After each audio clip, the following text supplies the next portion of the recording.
आज हम बात करेंगे शिक्षा एवं दर्शन के संबंध की बात करेंगे। यानी कि शिक्षा और दर्शन एक ही सिक्के के मतलब दो पहलू हैं। तो ये जो क्वेश्चन होता है एक्चुअल में आपके लिए बहुत ही इम्पोर्टेंट है और बिल्कुल 2024 की जो परीक्षा है उसके लिए बहुत ही मतलब आपके लिए लाभदायक क्वेश्चन है ये एकदम से। तो शिक्षा और दर्शन की अगर हम बात करते हैं तो होता क्या है कि पहले हम दर्शन की बात करेंगे, उसके बाद एजुकेशन की बात करेंगे, पहले हम फिलॉसफी की बात करेंगे। अब देखिए दर्शन का शाब्दिक अर्थ क्या होता है? ज्ञान का प्रेम। ज्ञान का प्रेम कैसे होता है? ये जो फिलॉसफी होता है, तो ये जो फिलॉसफी होता है, इस शब्द की उत्पत्ति ग्रीक मतलब जो ग्रीक के दो शब्दों से हुई है। एक तो होता है फिलॉसफी की जो शब्द की उत्पत्ति है फिलॉस। फिलॉस का जो मतलब होता है फिलॉस से हुई है, और एक हुई है सोफिया। फिलॉस और सोफिया, ठीक है। जो फिलॉस होता है इसका मतलब होता है प्रेम, और इसका मतलब होता है सोफिया का मतलब ज्ञान। तो ये क्या, इसका मतलब क्या हुआ फिलॉसफी का? ज्ञान का प्रेम, ठीक है, नॉलेज ऑफ लव, ठीक है। तो क्या मतलब हुआ? फिलॉसफी जो है ये ग्रीक के दो शब्दों से मतलब ग्रीक के दो शब्दों से हुआ है, जैसे कि फिलॉस और सोफिया। फिलॉस का मतलब होता है प्रेम और सोफिया का मतलब होता है ज्ञान।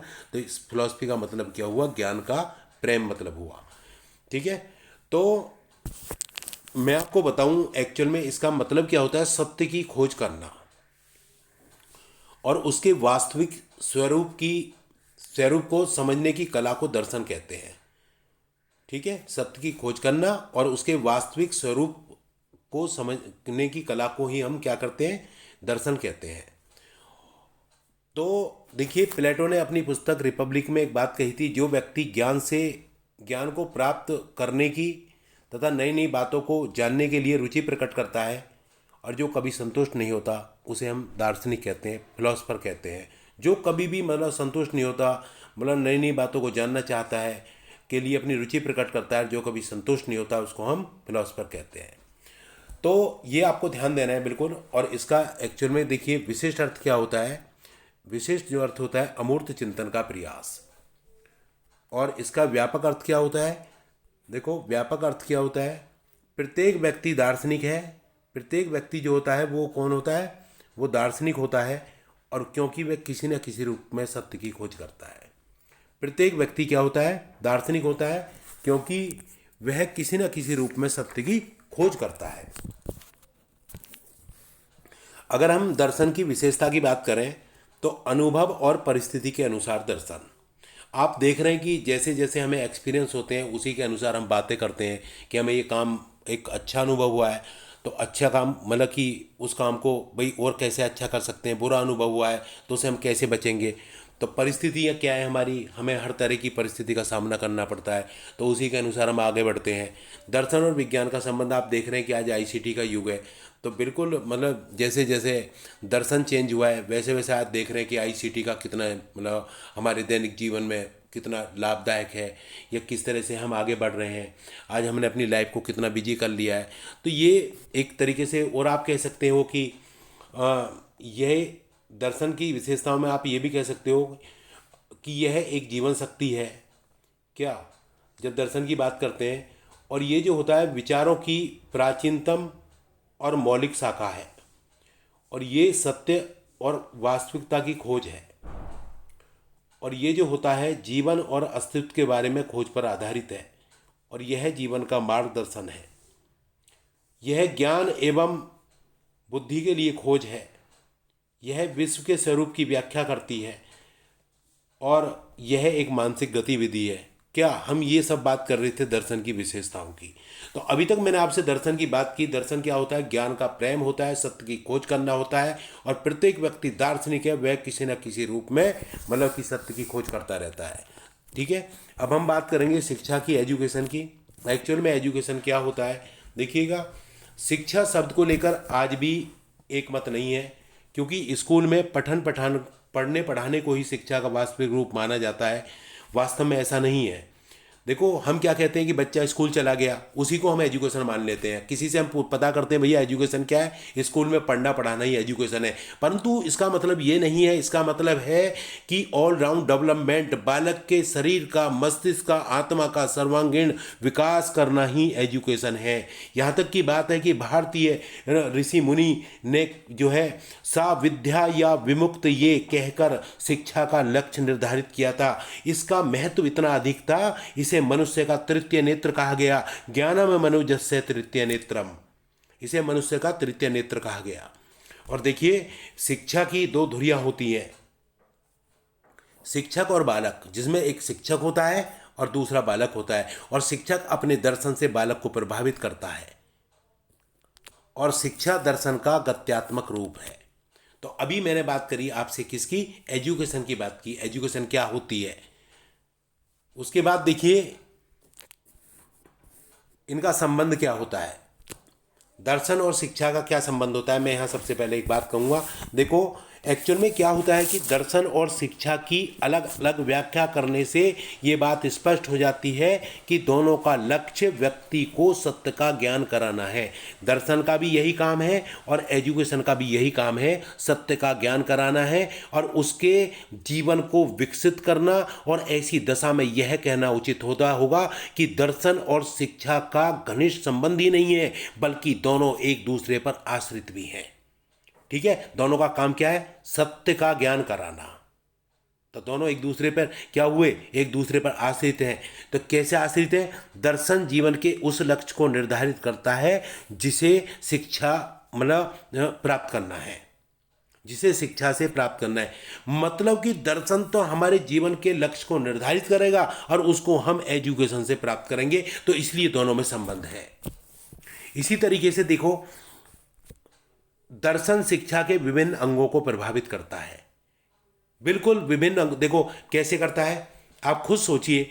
जैसे जैसे समय चेंज हुआ वैसे वैसे, जैसे जैसे दर्शन बदला वैसे वैसे एजुकेशन बदली। 10 साल पहले आप पढ़ते थे तो कहते थे, जब हम पढ़ते थे तो भाई इंटरमीडिएट में फिजिक्स की 2 किताब होती थी, केमिस्ट्री की 2 किताब होती थी और मैथ की 6 किताब होती थी। आज आप देख लीजिए, बिल्कुल सब कुछ अलग हो गया, परिवर्तित हो गया। तो जैसे जैसे दर्शन बदला वैसे वैसे एजुकेशन बदली। और आज क्या है, देखिए आज एजुकेशन बालक के लिए है, ना कि बालक एजुकेशन के लिए। आप देखो जब हम एनसीएफ की बात करते हैं तो लर्निंग विदाउट बर्डन, बिना बोझ के अधिगम।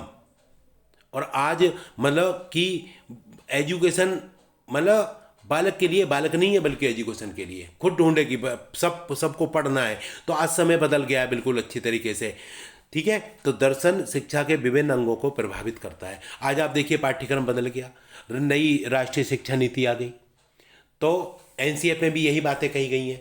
तो देखिए जैसे जैसे समय बदलता है वैसे वैसे एजुकेशन बदलती है। महान दार्शनिक, महान शिक्षा शास्त्री भी हुए हैं। आप देख लो, जब हम बात करते हैं ना, देखो जितने भी महान मतलब कि दार्शनिक थे, जैसे प्लेटो थे, सुकरात थे, रूसो थे, डिवी थे, टैगोर थे, अरविंद घोष थे, ये सभी महान दार्शनिक शिक्षा शास्त्री भी हुए हैं। ठीक है ना। और इन महान दार्शनिकों द्वारा मतलब लिखे हुए ग्रंथ केवल दर्शन शास्त्र ही नहीं है, ठीक है ना, बल्कि इनका मतलब कि इन्होंने यही नहीं है केवल जितने भी नाम ले रहा हूँ कि ये फिलॉसफी में इन्होंने काम किया है, ठीक है ना, इनका शिक्षा के क्षेत्र में भी बहुत बड़ा योगदान रहा। आप प्लेटो को देख लीजिए, सुकरात को देख लीजिए, पूरे मतलब उन्होंने अपने देश को मतलब उसकी रूसों को पढ़ लीजिए आप। तो ये जो दार्शनिक थे ये एक महान शिक्षा शास्त्री भी थे। ठीक है, ऐसे ही दर्शन भी शिक्षा पर आधारित है,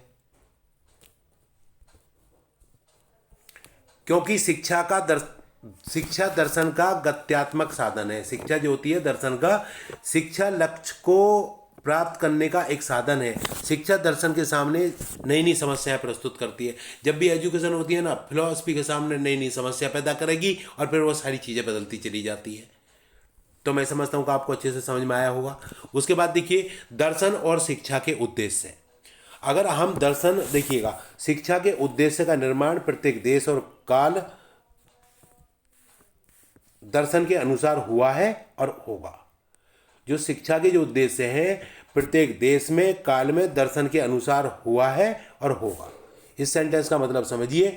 देखो इसका मतलब क्या होता है आप खुद समझिए। जैसे जैसे समय बदलेगा, जैसे जैसे समय बदलेगा, देखो देश, प्रत्येक देश का प्रत्येक समय का दर्शन अलग अलग है। और मतलब शिक्षा के जो भी उद्देश्य हैं, पहले देखिए मैं अभी थोड़ी देर पहले बात कर रहा था कैसा पाठ्यक्रम होता था, तो जैसे जैसे समय दर्शन बदला वैसे वैसे मतलब एजुकेशन बदल गई। आज एजुकेशन देखिए बच्चों के लिए, जो बातें मैं भी आपसे कर रहा था।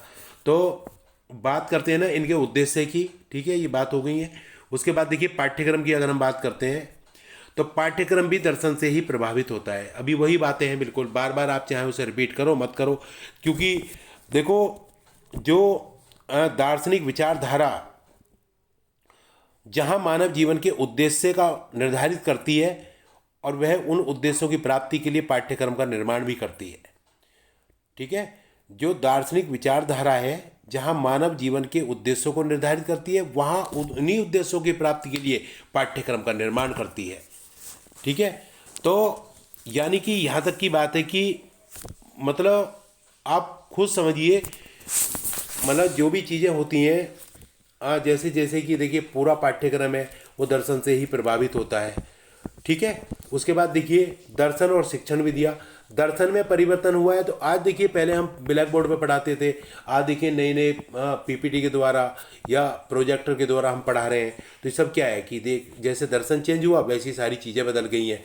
उसके बाद दर्शन और अनुशासन, अनुशासन को भी दर्शन ही निश्चित करता है। कैसे, जब पहले क्या होता था हम बच्चे की खूब पिटाई कर देते थे, नहीं पढ़ता था, और आज देखिएगा अनुशासन को बनाना है तो बच्चों की पिटाई भी नहीं करनी है और अनुशासन को हमें मतलब रखना है तैयार, ताकि बच्चा जो है मतलब, तो दर्शन और अनुशासन का भी गहरा संबंध है। और पाठ्य पुस्तक की अगर हम बात करें दर्शन और पाठ्य, तो ये जो है एक बिल्कुल मतलब क्या है कि गहरी छाप छोड़ता है। कैसी छाप? गहरी छाप। और उसके बाद में देखिए शिक्षक, शिक्षक का क्या रोल है? शिक्षक के जीवन में किसी न किसी दर्शन की झलक दिखाई पड़ती है, इसलिए शिक्षक और दर्शन का गहरा संबंध है, ठीक है।